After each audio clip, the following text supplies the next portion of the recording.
China's rise, beginning with market reforms in the 1980s, is arguably the most significant rupture in the 21st century.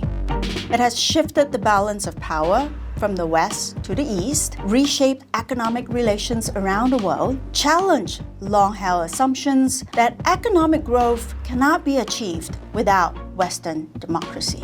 Yet China's rise is not a golden age of only prosperity and progress. Its spectacular growth has come with many problems, not least rising inequality, endemic corruption, financial bubbles, and environmental degradation. The coexistence of growth and problems has produced two extreme narratives in popular media. Either China is rising inexorably and taking over the world, or facing numerous threats and about to collapse.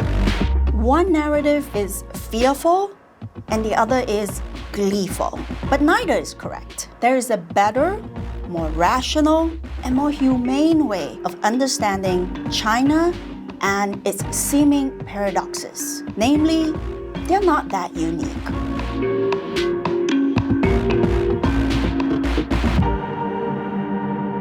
Consider this passage. They turned a society rooted in the soil into one based in cities. They lifted the standard of living of ordinary people to a plane associated with aristocracy. Yet for all the advances in material life, there remained a feeling that things had gone wrong, a screw had come loose, and the wheels fallen out of balance. Prosperity was precarious, as the crisis revealed. Inequality was more obvious than ever. The capitalists controlled the government. You might think this is a description of present-day China. In fact, it is a description of America's Gilded Age from 1865 to 1900 by the historian H.W. Brands. Crucially, gilded does not mean golden. It implies that beneath the dazzling appearance of gold lies a base, dark metal. That's why the novelists Mark Twain and Charles Warner seized on this metaphor to capture America's rise as an emerging superpower at the turn of the last century. In America, access did not lead to boom, but rather rebirth. Public backlash against unbridled capitalism sparked mass protests, social movements, media exposés against corruption, violent clashes between workers and big corporations, and civil service reforms. Reading the news back then, you might conclude America is in decline. But with the benefit of hindsight, we know that the seeming chaos at the time was a groundswell of economic and social reforms that came to be known as the U.S. Progressive Era. That domestic revolution, along with imperial acquisitions abroad, paved the way for America's rise as the superpower of the 20th century. The lens of American history helps us understand the evolution of modern China in a way that's familiar, but importantly, not identical.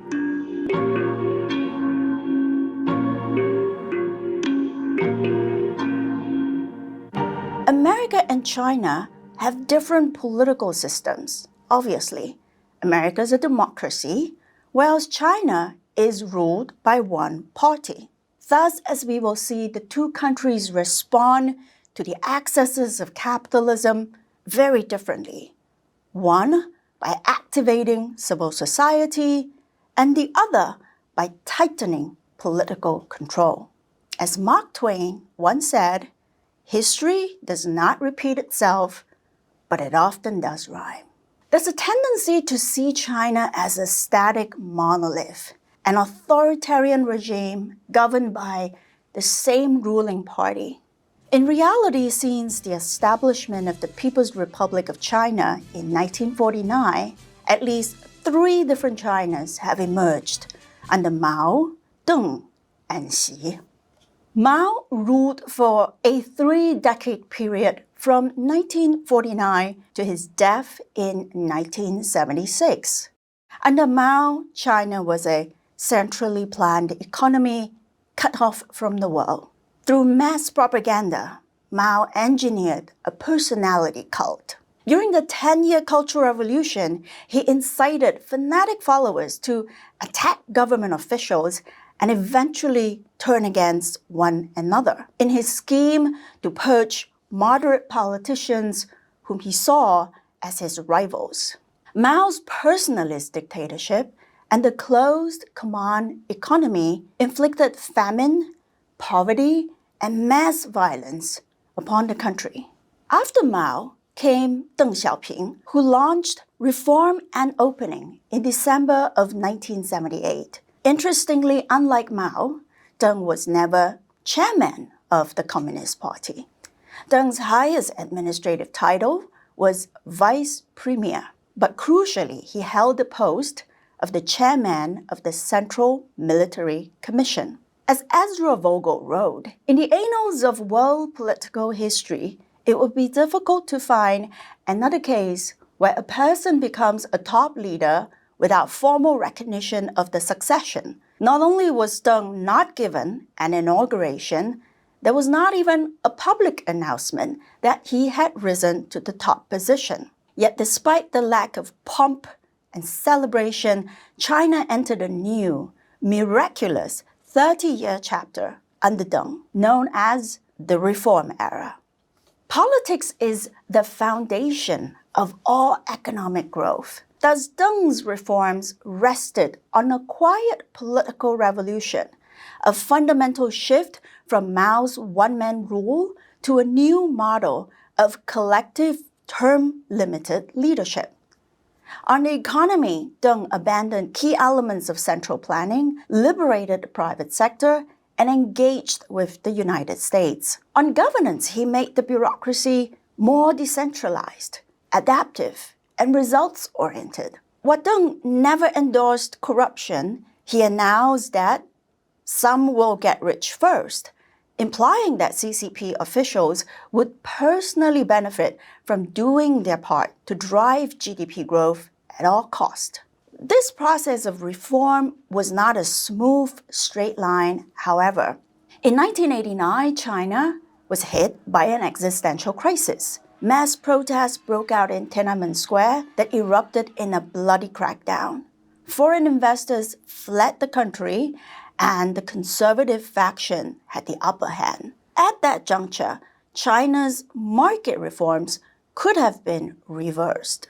In 1992, Deng turned the climate around with his famous Southern Tour, a publicity campaign to pump up support for continued market reform. He succeeded, and a new leadership took over, vowing not only to keep markets open, but wider than before. Subsequently, under Deng's successors, Jiang Zemin and Hu Jintao, the initially rural orientation of China's market reforms, which massively benefited poor farmers, took a decidedly urban turn as export manufacturing and foreign investment surged. Factories relocated to China.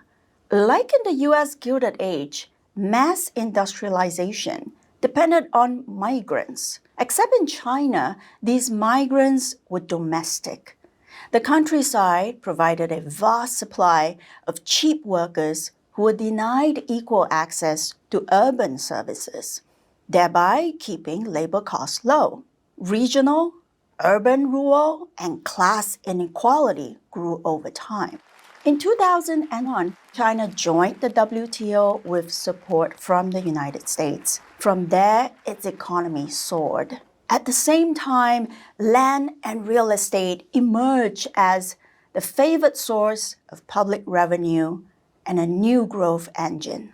But the resulting wealth from this sector worsened inequality, creating robber barons like Hui Ka-yen, the founder of the real estate company Evergrande that is now being liquidated.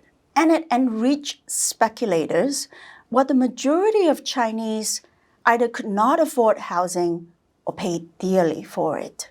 In other words, the period of China's rise from poverty to middle-income status was achieved specifically during the Reform Era.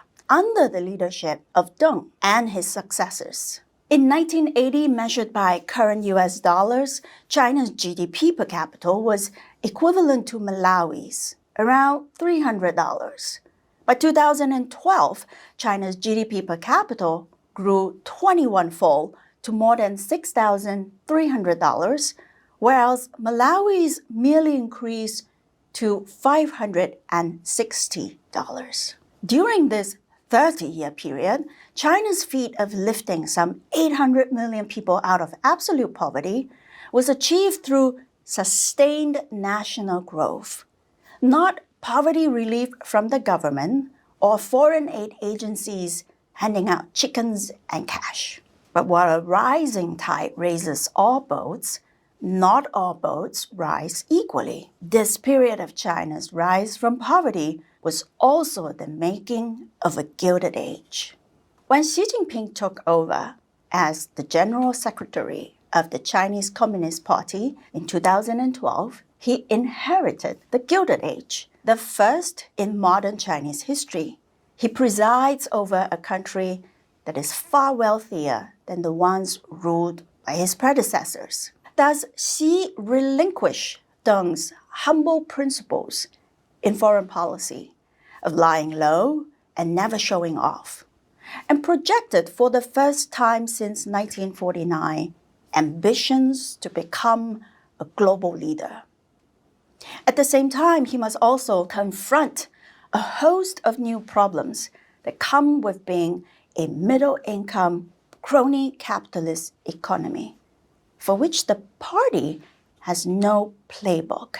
Xi sees his historic mission as summoning China out of the Gilded Age using the tools of Leninism, commands and campaigns. I call this a red progressive platform.